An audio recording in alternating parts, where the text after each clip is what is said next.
Hello बच्चों, आइए प्रश्न समझते हैं। हमारा प्रश्न है, दिए गए आवास में दी गई समयावधि में मूल प्रक्रियाओं में बदलाव के कारण जनसंख्या के घनत्व में उतार चढ़ाव होता है।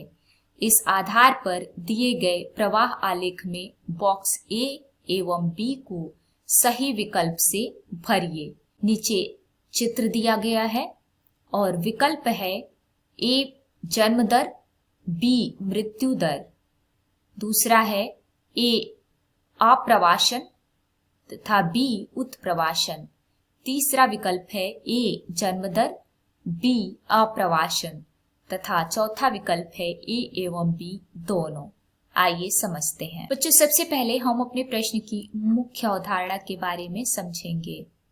मुख्य अवधारणा, हमारे प्रश्न में एक चित्र दिया गया है। हमारे प्रश्न में एक आरेख दिया गया है जिसमें आरेख को ए तथा बी से व्यक्त किया गया है और हमें ए और बी को सही विकल्प के आधार पर ए और बी के मान को बताना है कि ए और बी क्या है। और प्रश्न समष्टि घनत्व के बारे में है। आइए लिखें समष्टि घनत्व। आइए समझते हैं। बच्चों, सबसे पहले समष्टि घनत्व किसे कहते हैं हम जानेंगे। समष्टि घनत्व, समष्टि घनत्व को n से प्रदर्शित किया गया है और यह समष्टि के आकार को प्रदर्शित करता है।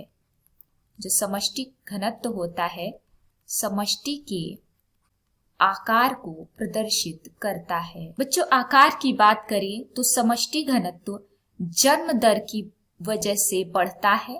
आइए लिखें जन्म दर की वजह से समष्टि घनत्व बढ़ता है तथा मृत्यु दर से यह घटता है। समष्टि घनत्व मृत्यु दर से घटता है। अप्रवासन तथा उत्प्रवासन भी समष्टि दर में परिवर्तन लाते हैं। हमारे प्रश्न में जो चित्र में ए क्या प्रदर्शित करता है हम समझेंगे।